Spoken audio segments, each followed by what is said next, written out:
Hello and welcome to the Fishing Guide Podcast. I'm your host, Brad Wiegmann. I should say we have a special guest on today, so I'm pretty excited about that. Aaron Burton with Lowrance is here. And Aaron does a certain thing that he does really good, and he deals with trolling motors. And we're going to talk about trolling motors, but we're also going to talk about how he catches fish on Lake Fork. I was fascinated by how that happens. So let's start with trolling motors. Tell us who you are, what your position is. My name's Aaron Burton. I'm the product manager for trolling motors for Lowrance, and I've been with Lowrance for about going on 9 years now, and so we're real excited about the success of the Ghost and all of our new products that we just launched. So let's talk a little bit about the Ghost. The Ghost. Tell us power. Talk about power. What does it have for power, and how does that work? I think there's two different voltage you can run that on. Yeah, the Ghost. We designed a brushless motor for it that runs on both 24 and 36 volts. Some of the big benefits. It's got a lot of power, and it's extremely efficient, and it's very quiet under the water. And then, one of the other benefits of brushless is that it has zero sonar interference. So wow. So that's what you came with. What size shaft do you have? We've got 47, 52, and 60-inch shaft now for the guys up north. So let's break it down into the head of that and all the functions that come from that head. It's a crazy looking head. It's not your normal looking head, is it? Yeah, well, we've got the transmission, the steering motor, all lives in the head. Some of the cool features, like I said, the brushless motor, all the way up to the head, and the foot pedal. We've got a fly-by-wire steering, so there's no mechanical cables. Right. And we've added something that's cool called the flip switch, which allows you to move your momentary switch to the left or right, depending on if you've come from Motor Guide or Minn Kota in the past. We've also got programmable buttons on that, and so you can program it to control your power poles or mark a waypoint. And the trolling motor itself has all the GPS functionality and anchor lock, and its ability to do autopilot functions as well. So that's pretty cool. You have that all figured out. Yeah. Try to. Yeah. So let's talk about, is there any maintenance that you can do to a trolling motor, or is a trolling motor pretty much a trolling motor?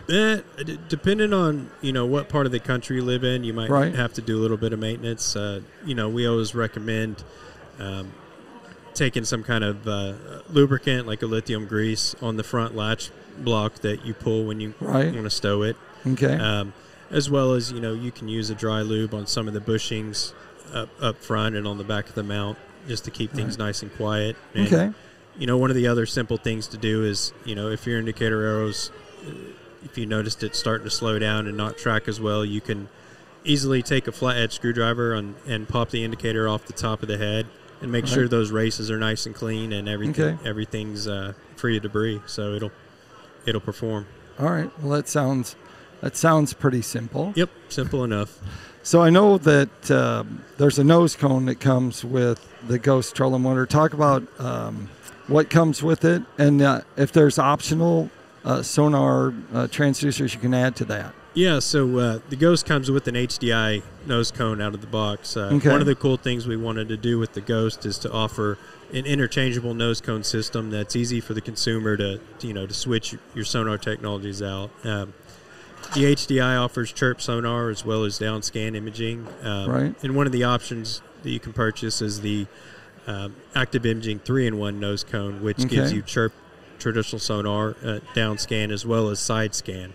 And, it's very easy to do. You can remove a cap off the front, and you have one bolt to take out, and you pull that off, and you got one little connector, and it takes about 2 minutes to swap them out. Wow. And one of the cool things we released a while back is, if you have a Ghost and you purchased a 3-in-1 nose cone, we made a feature called Ghost 360, which is takes that side scan and puts it in a 360-degree image. So that's really cool, and that's a feature you can enable from your display, or you can program one of the foot pedal buttons to start and stop your 360 rotation. So I have that on mine. I set that all up so I could see the ghost. So so that was pretty cool. Yep. Let's talk a little bit about Lowrance has some different views that they've come up with.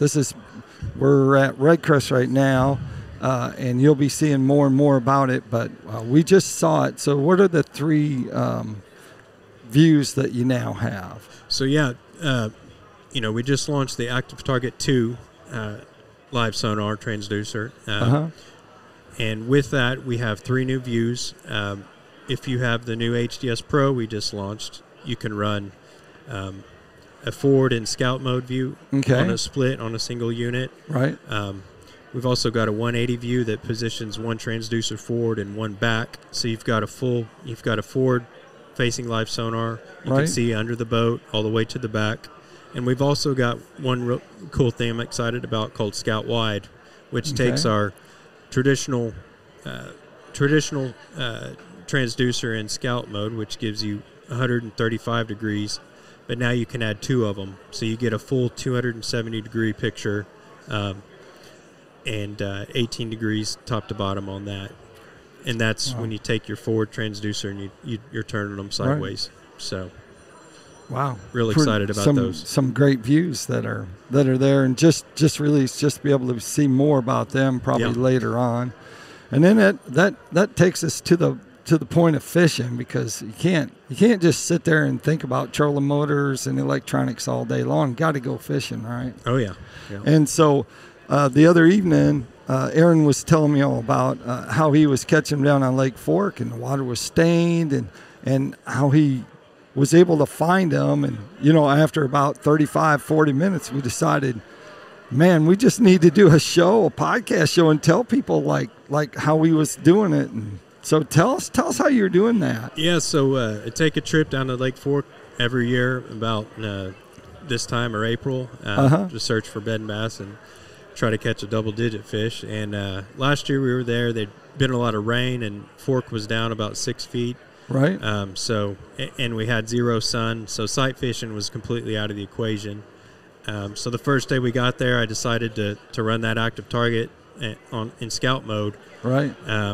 And see, if it helped, if I could light up any beds and identify where some fish are. And soon found out that it was absolutely amazing. It really blew my mind how easy we were able to find the fish and identify the beds. And all these bass were fishing. All these bass were sitting, in between 2 and 4 foot of water, and bedding on these around these stumps. And actually, we could see them bedding, making beds in these root wads of these stumps. Wow. And you could just see how the fish were sitting there and chasing off, perch and bait fish and everything. And, it really, it saved the trip, because there was absolutely no sight fishing to be done. So, and with that, we were able to sit there and locate and stare at, 8 to 10 pound fish, for 4 days. And it was truly an amazing experience. So So is that applicable, when it comes to scout view? Will people, besides maybe even spawning fish, will they be able to use that view? Oh yeah, like Oklahoma, Grand Lake. I know you guys are around that way. Yeah. So one of my favorite things to do is use Scout View when I'm throwing a jerkbait, or also I really enjoy using it when I'm throwing topwater, because you'll see fish come from nowhere and come to your bait. It's really good for a lot of power fishing applications. Where you're fan casting, whether you're fan casting at targets, trying to bump a crankbait or spinnerbait off a stump or whatever it may be.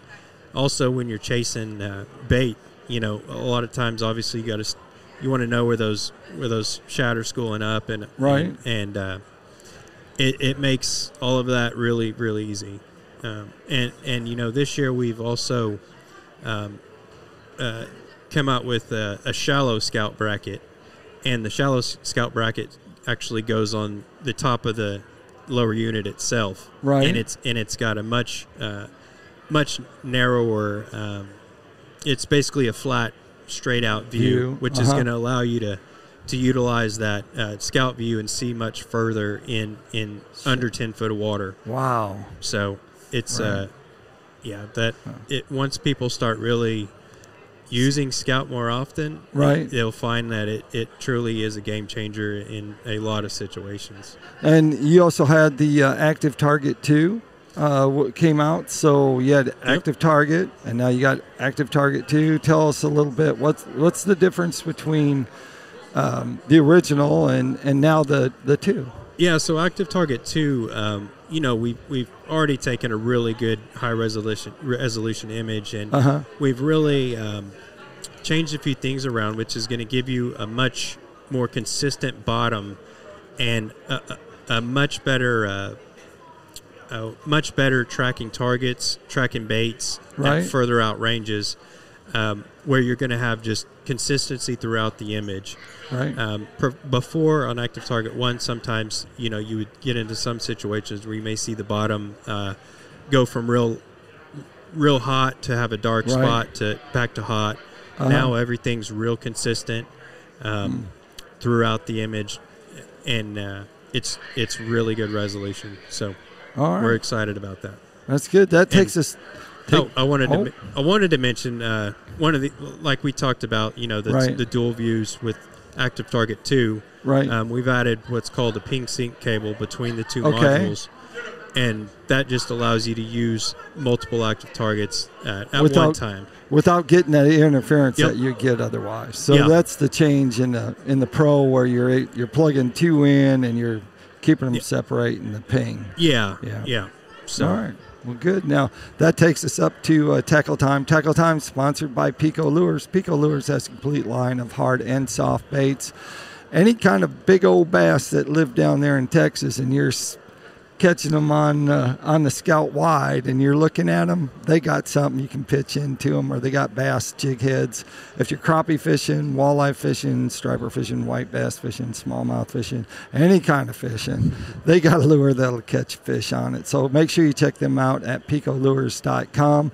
If they want to learn more about the Ghost trolling motor or any of the fish finders, Lowrance fish finders, where would they go, Aaron? Oh, that's easy. Just go to our website at www.lowrance.com and check everything we got out. There you go. There you have it. Well, like I always like to end the show, make sure you keep your hook sharp and your lures in the water.